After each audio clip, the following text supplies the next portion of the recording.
n'y a pas d'élévation sans la croix.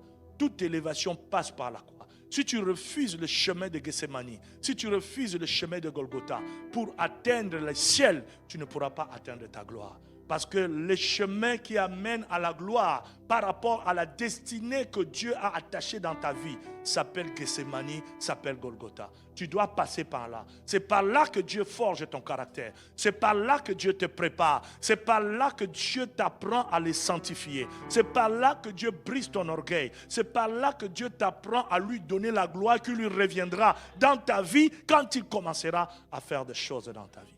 C'est ainsi le Saint-Esprit de Dieu, en faisant l'œuvre de la régénération, libère en nous aussi la capacité d'être patient dans les épreuves.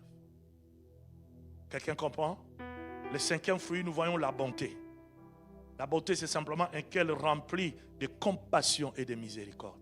La compassion, la miséricorde aujourd'hui est passée par la fenêtre dans beaucoup des églises. Les gens viennent dans des églises, les gens crient Dieu, Dieu, Dieu, mais ils n'ont plus la compassion. Ils n'ont plus la miséricorde.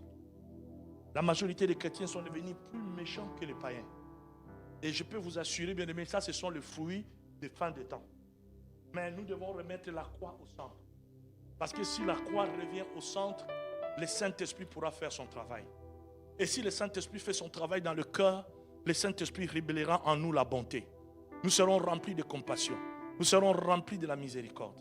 Si vous voyez aujourd'hui, même dans des églises, les gens se jalousaient pour un oui, pour un non, pour un poste, parce qu'une sœur s'est mariée, une sœur a été bénie, un frère a eu ceci, ça commence à te faire mal au cœur, parce que tu n'as pas laissé au Saint-Esprit le choix de pouvoir te transformer en posant en toi l'aspect et la nature de la bonté de Dieu.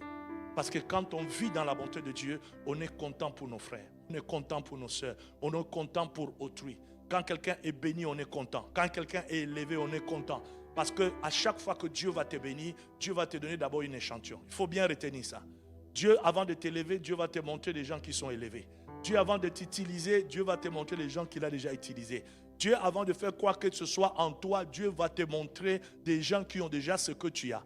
Et si Dieu te montre ce que les gens qui ont déjà vécu la chose que toi tu désires, et tu commences à jalouser, tu commences à devenir aigri, c'est-à-dire tu te formes la porte à les bénédictions. C'est ainsi que je vous ai souvent enseigné en disant, si tu n'es pas capable d'être content quand quelqu'un est béni, c'est-à-dire toi-même tu n'es pas prêt à recevoir ta bénédiction.